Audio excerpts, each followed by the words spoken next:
આજે હું ખૂબ જ ખુશ છું અને મારી ખુશીનું રીઝન છે એક એવા વ્યક્તિને મળવાનું જે કેન્સર જેવી મહાભયંકર બીમારીને માત આપીને અત્યારે અમારી સાથે અહીંયા હસી બોલી અને વાતચીત કરી રહ્યા છે.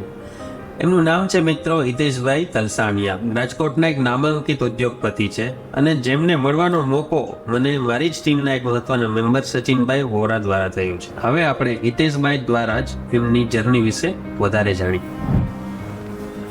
નમસ્તે, હું હિતેશ તલસાણિયા.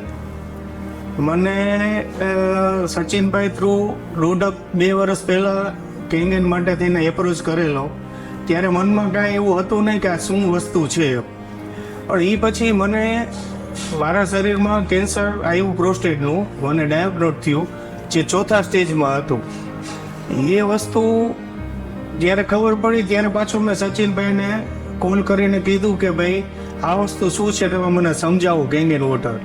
અને એ સચિનભાઈ મારે ત્યાં ફિટ કરાવી અને મારા જે કીમો ચાલતા હતા જેનાથી મને ઘણી બધી મારા શરીરમાં અસર થતી હતી, અને કેંગેન ફિટ કર્યા પછી કેંગેનનો વપરાશ જે તે એને સૂચના મુજબ જે મેં પાણી પીધું તો મને અત્યારે 5મા કીમા પછી પણ મને મારી બોડી નેચરલ હોય એવું લાગ્યું, અને મને પાઇલ્સની તકલીફ થઈ ગઈ હતી. એમાં મને અત્યારે 85% ઘણી બધી રાહત છે અને હું ખૂબ જ ખુશ છું.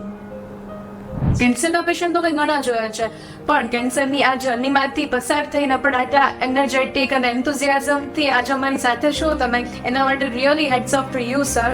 હું જાણવા માંગીશ કે તમારી આ જર્ની કેવી રહી હતી? કેન્સરની જર્નીમાં વ્યક્તિ શારીરિક અને માનસિક રીતે હારી જતો હોય છે, પણ ફેમિલીનો ખૂબ જ સારો સપોર્ટ અને એક એવી પ્રોડક્ટ કેંગેન જો વસ્તુ જીવનમાં આવે તો ખૂબ જ સારું રહે. મને એવું લાગે છે કે અત્યારના સમયમાં ઘરે ઘરે કેંગેન હોવું ખૂબ જ જરૂરી છે. અચ્છા હિતેશભાઈ, આ કેન્સર જેવી બીમારીનો અત્યાર સુધીનો તમારો અંદાજિત ખર્ચ શું થયો હશે? શરૂઆતથી અત્યાર સુધીમાં અંદાજિત 10 લાખ રૂપિયા જેવો ખર્ચ થયો, પરંતુ મને એવું લાગે છે કે કેંગેન જો આપણા જીવનમાં આવે તો સંપૂર્ણ આખો પરિવાર તંદુરસ્ત રહે. હિતેશભાઈ, તમારા કેંગેનના એક્સપિરિયન્સ વિશે તમે લોકોને શું મેસેજ આપવા માંગશો? મારા કેંગેનના એક્સપિરિયન્સ વિશે કહું તો 1.5 વર્ષ અગાઉ જો મેં કેંગેન ફિટ કરાવી લીધું હોત તો સારું રહે, પણ એના અનુસંધાને પ્રિવેન્શનના ભાગરૂપે મારા 3 ભાઈઓને ત્યાં મેં કેંગેન ફિટ કરાવી અને ખૂબ જ સારી એવી પ્રોડક્ટ મેં લીધેલ છે.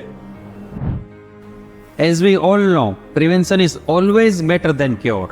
So for prevention, what is your call?